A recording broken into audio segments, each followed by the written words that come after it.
is Lebum Tembu, and this is Africa Talks Business, live at the ESG Conference at the Sandton Convention Center. We are currently joined by Professor Bonang Mohale, Chancellor of the University of the Free State. Professor, thank you so much for your time. Thank you for having me, my dear brother. Thank you. What do you hope will come out of this conference?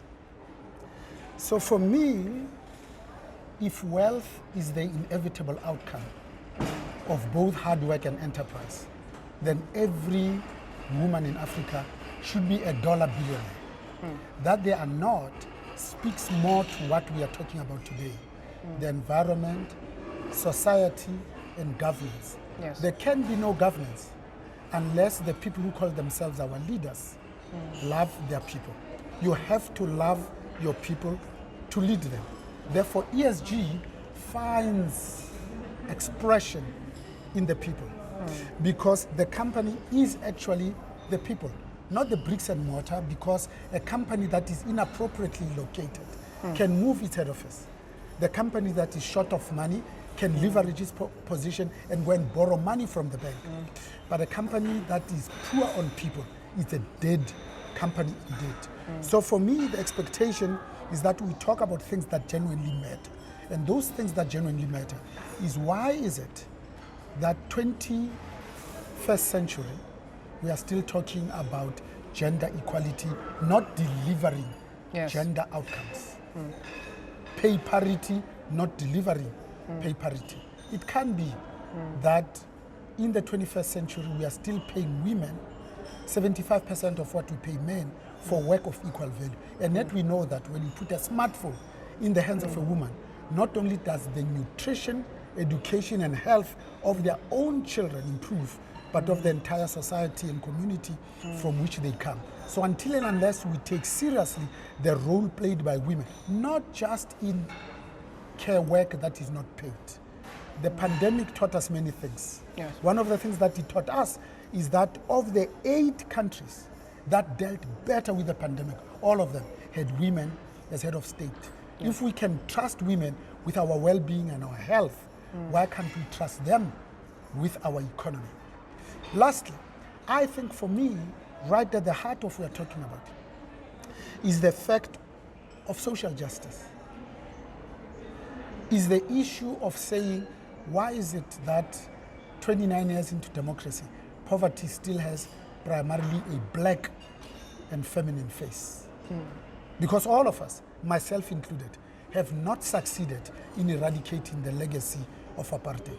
You just have to be born black. The chances are you are condemned to live in an informal settlement of Alexander.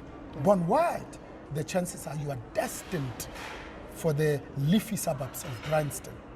We need to change that. And for us to change it, it shouldn't just be a conversation about ESG. We need to say, how does it look different in order to break the cycle? And you do that by retaining the core while stimulating growth.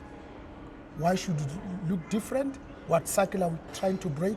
We are trying to break the cycle that says excellence, technical competence, and experience is white. The one that needs to be educated and trained to death ad nauseum is black. Surely it can be when we have been free for 29 years. Right, right. So as you know, South Africa is currently dealing with an energy crisis right now. So to get your perspective on this, what sort of impact do you think it has had on the economy and companies as well? So first, I think it's an acknowledgement that says energy is the 4th means of production, the same way that land is the primary means of production. We have been struggling with this rolling blackouts since February of 2008. 15 and a half years later, we have not solved this problem. Yes. Therefore, when you stand up as a leader and say, we're going to end load shedding in 1 year, you are not believable, are you? Therefore, I think we need to recognize that we have not only decimated small and medium enterprises, we have not only put out of business big businesses and small and medium enterprises. You know, the Department of Energy does a piece of work. In 2022, they measure the cost of unserved electricity. They put that figure at 6,400 megawatts. That's 6.4 gigawatts. at 85 rands per gigawatt. There's 570 billion rands that the economy has lost. In fact, last year, we lost an entire 2 percentage points of our GDP. When we go to stage 6 of load shedding, we lose 4 billion rands a day. Between stages, it's 500 million rand a day. Therefore, there must be an acknowledgement that this gap of 6 gigawatts of missing electricity ought to be addressed as a matter of urgency. At the moment, at the best of times, this entity called Eskom, created by Van der Bijl, who also built Eskom, by the way, with 19,000 people. We took it to the peak at 48,000 people. Average salary per annum from 300,000 to 900,000 as we speak. And yet, we knew that this entity was meant to serve less than 10% of the population. We add 90% of the population. We say we want to build 4 million new houses. We want to electrify at a rate of 10,000 new homes a month, every month. And yet we don't increase the generation capacity. There's something wrong with us. We budget 150 billion rand to build not one, but 2 of the biggest coal-fired power stations in the world, Medupi and Kusile. We should have finished it in 2014. As we speak, we're not even getting 50% of the generation capacity, but the cost has gone to 300. Medupi and Kusile Unit 4 are not serving us as we speak, purely because of greed. Imagine what and who could we be if we just had a stable, reliable and predictable energy supply. Unemployment will not be 46%, it will be 15%. Youth unemployment will not be 75%, it will be 30%.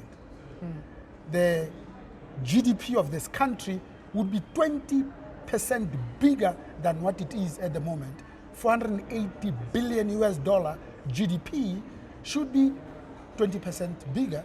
We should have reclaimed our #1 spot as Africa's biggest, most diversified, and the most complex economy in the country, rather than sitting at #3, led by Nigeria and now Egypt, both of them who are probably sitting at around $488 billion of national GDP.